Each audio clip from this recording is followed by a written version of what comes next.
নমস্কার বন্ধুরা, আমি সাব ইন্সপেক্টর শুভাশিস সরকার, ওয়েস্ট বেঙ্গল পুলিশ আপনাদের জন্য আজকে একটি নতুন ভিডিও নিয়ে অনলাইন টাস্ক জব যেটার ফাঁদে পড়ছে গরিব থেকে শুরু করে মধ্যবিত্ত সকলে। সেটা সাধারণত কীরকমভাবে হচ্ছে যে আপনাকে হোয়াটসঅ্যাপ গ্রুপ বা টেলিগ্রাম গ্রুপের নাম তো সকলেই শুনেছেন, তাতে আপনাদের অ্যাড করছে এবং বিভিন্ন উপায়ে আপনাদের কাছ থেকে টাকাগুলো নিয়ে নিচ্ছে। ফ্রডের কথা আমি আপনাদের বলছি, সেটা যেন আপনার সঙ্গে না ঘটে সেটার জন্য আপনাকে কী করতে হবে এবং আপনার সঙ্গে যদি কখনো এই ঘটনা ঘটে যায় তাহলে তৎক্ষণাৎ আপনাকে কী উপায় অবলম্বন করলে আপনি কিছুটা টাকা হলেও সেটা থেকে ফেরত পেতে পারেন। ভিডিওটা ইন্টারেস্টিং হতে চলেছে, স্কিপ না করে পুরোটা দেখুন। ভিডিওটা আপনার টাইম লাইনে শেয়ার দিয়ে রাখুন, যাতে আপনার বাড়ির লোক কখনো যদি এরকম কোনো বিপদে পড়ে তাহলে তৎক্ষণাৎ আপনার সাহায্য পেতে পারে।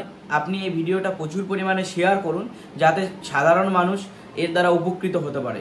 এই অনলাইন টাস্ক জব বলছি পরে আপনারা হয়তো বুঝতে পারছেন না যে এটা আসলে কি, এবং আমি যখন একটু ডিটেলসে বলবো আপনারা সকলেই বুঝতে পারবেন অনলাইন টাস্ক জবটা কি। 2020 সালে করোনা হওয়ার পর থেকেই অনেকেই বাড়িতে বসে আছেন, অনেকের বিজনেস নষ্ট হয়ে গেছে এবং অনেকের টাকা পয়সার অভাব দেখা দিয়েছে এবং সেটা এখনও পর্যন্ত পূর্ণ হয়ে উঠতে পারেনি। যার দরুন কি করছে, মানুষ বাড়িতে বসে ভাবছে যে কিছু যদি কাজ করা যায় তাহলে সেখান থেকে টাকা পয়সা পেতে পারি। বাড়ির যে মহিলারা আছে, বাড়িতে বসে থাকে, হাউস ওয়াইফ আছে, তারা কি করছে যে ভাবে যে স্বামীদের একটু হেল্প করব, সেটার জন্য তারা এই অনলাইনে টাস্ক জবে নিজেদের নাম এনরোল করছে এবং পরবর্তী সময় ফ্রডের শিকার হচ্ছে। আপনাকে বলি অনলাইন টাস্ক জবটা কি। সাইবার ফ্রড যারা করে, যে স্ক্যামার যারা আছে, তারা না টার্গেট করে রাখে যে আপনি কি মোবাইলে সার্চ করলেন বা হোয়াটসঅ্যাপে কি দেখলেন, ফেসবুকে কি দেখলেন, ইনস্টাগ্রামে কি দেখলেন, এবং তারা আপনাকে ডিটেলসে অ্যানালাইজ করে যে আপনার কোনটার ওপরে ন্যাক আছে। এবং আপনি যখনই অনলাইন জবের সম্পর্কে সার্চ করছেন তখন ওরা দেখবেন আপনার ফোনে বা হোয়াটসঅ্যাপে দিনের পর দিন SMS পাঠাতে থাকবে। আপনি যদি SMS-এ রিপ্লাই না দেন তাহলে আপনার সঙ্গে ফ্রডটা হওয়ার চান্সটা কম। কিন্তু মানুষ তো কৌতূহলী জীব, অতএব দেখবেন দিনের পর দিন যখন আপনার ফোনে SMS আসছে তখন আপনার মনে হবে আসলে এটা কি, একবার দেখে নিই। যখন আপনি সেই হোয়াটসঅ্যাপে মেসেজে রিপ্লাই করবেন বা আপনার SMS-এ রিপ্লাই করবেন, দেখবেন অন্য দিক থেকে আপনাকে আবার সেই একটা লোক রেসপন্স করছে এবং আপনাকে অন্য আরেকটি নাম্বার দিয়ে সেখানে কল করতে বলছে বা সে আপনাকে কল করছে এবং সে আপনাকে কল করে বোঝাচ্ছে অনলাইন টাস্ক জবে আপনাকে কি করতে হবে, ভিউজ গেন করতে হবে, আপনাকে ওয়াচ টাইম গেন করাতে হবে, সাবস্ক্রাইবার বাড়াতে হবে, সেরকম ফেসবুকেও আপনাকে ফলোয়ার বাড়াতে হবে, ভিউজ বাড়াতে হবে, ইনস্টাগ্রামে আপনাকে লাইক কমেন্ট শেয়ার করতে হবে এবং বিভিন্ন ধরনের যে গুগল আছে বা অন্যান্য যে অ্যাপগুলো আছে তা রিভিউ করতে হবে। আপনি প্রথমে ভাববেন যে একবার করেই দেখি, আমার তো কোনো ইনভেস্টমেন্ট লাগছে না, এবং আপনি যখনই এই টাস্কগুলো করবেন ওরা আপনাকে বলবে এটার একটা স্ক্রিনশট করে ওদের পাঠাতে। কয়েকটা টাস্ক আপনি করার পরে সেই স্ক্রিনশট নিয়ে যখন ওই হোয়াটসঅ্যাপ গ্রুপগুলোতে দেবেন তখন দেখবেন যে অটোমেটিক আপনাকে 150 টাকা বা 200 টাকা পেয়ে যাচ্ছেন। এরকম করে আপনাকে কয়েকবার আপনাকে দেবে, 150, 200, 400, 500 করে দেবে। পরবর্তী সময় আপনাকে কি বলবে যে একটা ইনভেস্টমেন্ট গ্রুপ সম্পর্কে বোঝাবে এবং আপনি দেখছেন যে এতে লাভ আছে এবং আপনাকে ইনভেস্টমেন্ট গ্রুপে অ্যাড করার জন্য বলবে যে 1000 টাকা লাগালে আপনি 1500 টাকা পাবেন, 2000 লাগালে আপনি 2800 টাকা পাবেন। এরকম করে একটা আপনাকে অফার দেবে এবং আপনি যখনই ওই ইনভেস্টমেন্ট গ্রুপে হোয়াটসঅ্যাপ বা টেলিগ্রাম হোক ওখানে অ্যাড হবেন, তারপর দেখবেন যে ওখানে যতগুলো যে হোয়াটসঅ্যাপে গ্রুপে আপনার মেম্বার আছে তারা সকলে আগে থেকেই অনেক টাকা পয়সা পেয়ে গেছে এবং তাদের স্ক্রিনশটগুলো সেখানে শেয়ার করছে। আপনি দেখছেন যে এটা জেনুইন আছে এবং আপনিও প্রথমের দিকে দেখবেন যে আপনি 1000 টাকা ইনভেস্ট করছেন, আপনাকে 1800 টাকা দিচ্ছে বা 1500 টাকা দিচ্ছে, এবং আপনি 2000 ইনভেস্ট করছেন, আপনি 2800 টাকা পাচ্ছেন। এরকম করে আপনাকে কয়েকবার ওরা টাকা দেবে এবং আপনার যখন ওদের উপর বিশ্বাস জমে যাবে তখন ওরা কি করবে যে আপনাকে বলবে যে একটা বড় অ্যামাউন্টে ইনভেস্ট করতে হবে এবং 4টে ইনভেস্টমেন্ট আছে এবং তাতে আপনাকে প্রায় 10 লক্ষ টাকার মতন ইনভেস্ট করতে হবে। 10 লক্ষ টাকা যদি আপনি ইনভেস্ট করেন তাহলে আপনি সেটা থেকে কম করে হলে 15 লক্ষ টাকা পাবেন এবং আপনি দেখছেন যে দিনের দিন এত টাকা লাভ। তাহলে আপনি কি করবেন যে আপনার কাছে যদি টাকা থাকে তাহলে তো আপনি তৎক্ষণাৎ সেটা ইনভেস্ট করে দেবেন, এবং আপনি যদি দেখেন যে না আপনার কাছে টাকা নেই তাহলে আপনি কি করবেন যে যার ছিল সেটা তো দিলেনই, তারপর লোকজনের কাছ থেকে ধার করে নিয়ে আসছেন এবং তাদের জানাচ্ছেনও না। এরকম কেস আমাদের সামনে এসছে যে তাদের পরিবারের কাউকে জানাচ্ছেই না, সে পুরো টাকাটা ইনভেস্ট করে দিচ্ছেন এবং আপনি দেখতে পাচ্ছেন যে আপনার একটা ড্যাশবোর্ড দেখাবে, সেখানে আপনি দেখতে পাচ্ছেন আপনার টাকাটা যেটা 10 লাখ লাগিয়েছিলেন সেটা 15 লাখ হয়ে গেছে, কিন্তু সেটা আপনি তুলতে পারছেন না। এবং এরকম করে অনেকবার আপনাকে বলবে যে ওই টাকাটা তুলতে গেলে আপনাকে প্ল্যাটফর্ম ফি দিতে হবে, বা ওই টাকাটা তুলতে গেলে আপনাকে ট্যাক্স দিতে হবে, এরকম করে অনেকবার অনেক কিছু বলবে। এবং সেটা করে করে আপনার সর্বস্ব যতদিন না পর্যন্ত খোয়াচ্ছেন ততদিন পর্যন্ত আপনার দেখবেন ইনভেস্ট করেই যাচ্ছেন, ভাবছেন যে এই টাকাটা ইনভেস্ট করলে ওই টাকাটা উঠে আসবে।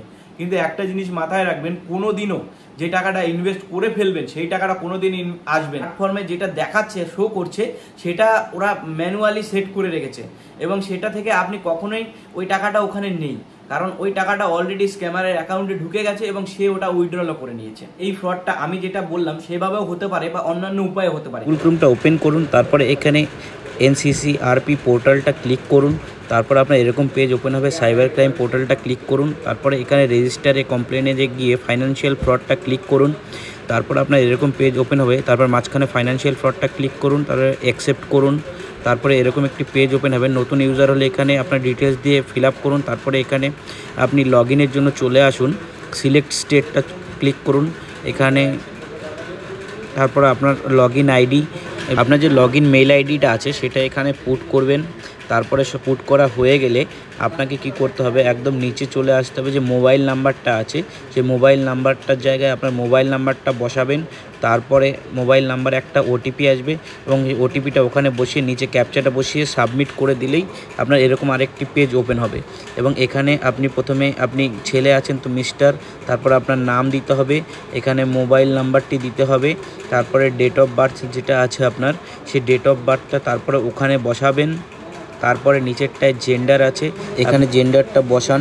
তারপরে আপনার নিচে আপনি চলে আসবেন, নিচে এসে আপনি দেখতে পাবেন যে ইমেল আইডি বলে একটা অপশান আছে, সেখানে আপনার ইমেল আইডিটা যেটা আগে আপনি লগ ইন আইডি বানিয়েছিলেন সেই মেল আইডিটা ওখানে বসাবেন।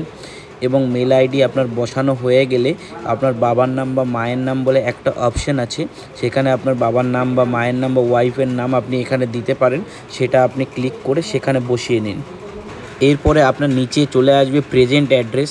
এখানে প্রেজেন্ট অ্যাড্রেস আপনি তখনই যেখানে থাকেন তখনই দেবেন, যেখানে আপনার গ্যাসের বই বা আপনার এই ল্যান্ড এগ্রিমেন্ট বা আদার্স, আপনি যদি ভাড়া থাকেন তো রেন্ট এগ্রিমেন্ট, বা আপনার কাছে যদি কোনো প্রুফ ডকুমেন্ট হিসাবে থাকে তবেই, না হলে আপনি যদি এটা না দেন পরবর্তী সময় আপনার কেস বা FIR করতে সমস্যা হতে পারে।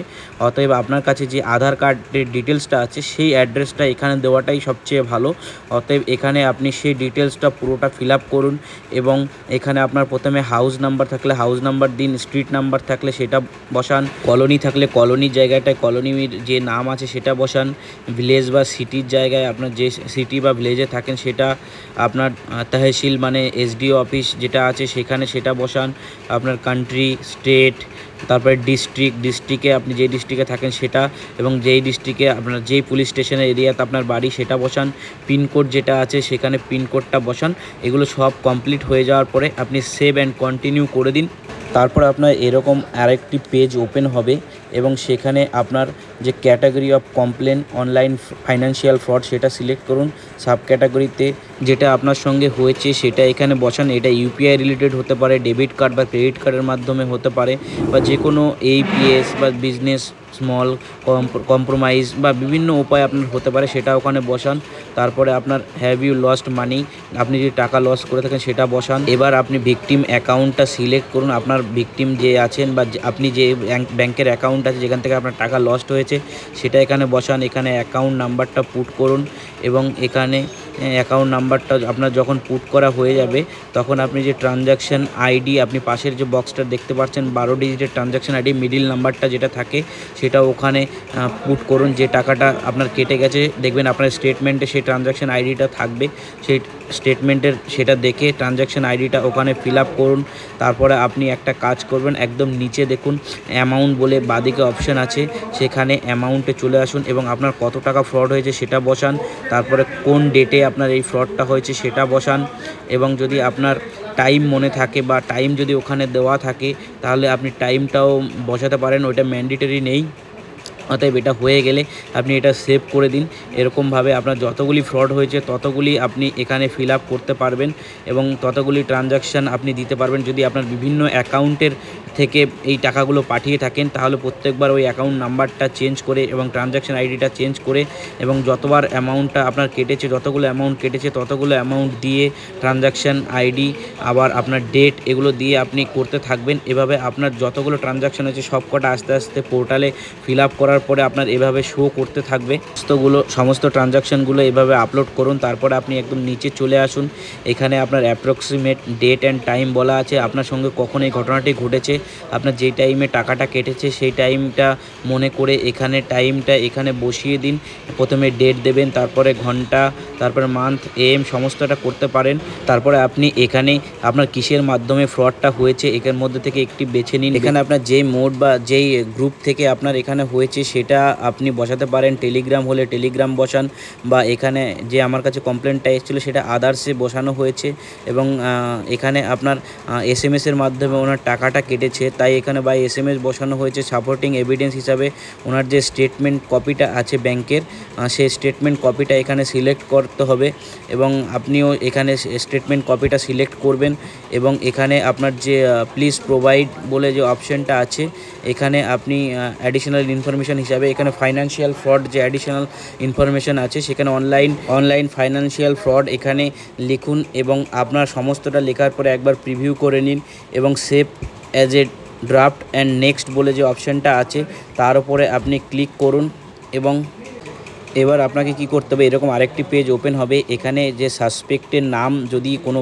যে ব্যাংকে পাঠিয়েছেন সেই তার যদি নাম থাকে বা আপনি যদি কারো নাম জানেন তাহলে এখানে সাসপেক্ট নেম হিসাবে এখানে বসান তার নামটি এবং তারপরে সিলেক্ট যে অপশানটি আছে সেখানে যে সিলেক্ট অপশানটি দেখতে পাচ্ছেন সেই সিলেক্ট অপশানটি এসে ব্যাংক অ্যাকাউন্ট নাম্বার যে পাঠিয়েছেন সেই অ্যাকাউন্টের সিলেক্ট করুন এবং অ্যাকাউন্ট নাম্বারটা যদি আপনার যদি জানা থাকে সেখানে এই অ্যাকাউন্ট নাম্বারটা পুট করে দিন। তারপরে এখানে যে নিচে যে অপশানটা আছে যে ফটো পেস্ট করতে বলছে সাসপেক্টের, ওখানে আপনি একটা কাজ করুন, যেভাবে টাকাটা পাঠিয়েছেন তার স্ক্রিনশট যদি আপনার কাছে থাকে সেই স্ক্রিনশটটা এখানে আপনি সিলেক্ট করে দিন এবং এখানে আপনি স্ক্রিনশটটা পুট করে দিন এবং সাসপেক্টের যদি কোনো অ্যাড্রেস আপনার কাছে থাকে তাহলে বসাবেন, আর না হলে এটা আপনি নো অপশন করে সেভ অ্যান্ড ড্রাফট নেক্সট করে দিন এবং তারপরে এরকম আরেকটি পেজ ওপেন হবে এবং এখানে আপনাকে কি বলবে যে আপনার যে ডকুমেন্টসটা আছে যেমন আধার কার্ড, গভর্নমেন্টের ডকুমেন্টস, আধার কার্ড, আপনার ভোটার কার্ড, সেটা এখানে বসান এবং আপলোড করে দিন এবং ভালো করে একবার প্রিভিউ করে নিন। তারপরে সেভ